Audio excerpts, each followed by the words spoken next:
Si quieren defender a Palestina, váyanse a Franja de Gaza. بابا كانت في المطبخ بتشلي صارت من المطبخ للحيطة استغاثة وكتبها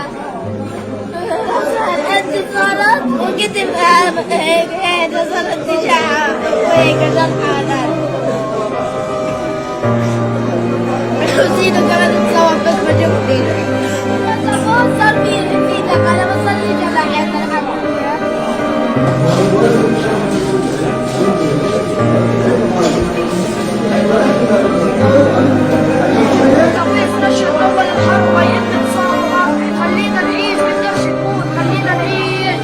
Si quieren defender a Palestina, váyanse a Franja de Gaza.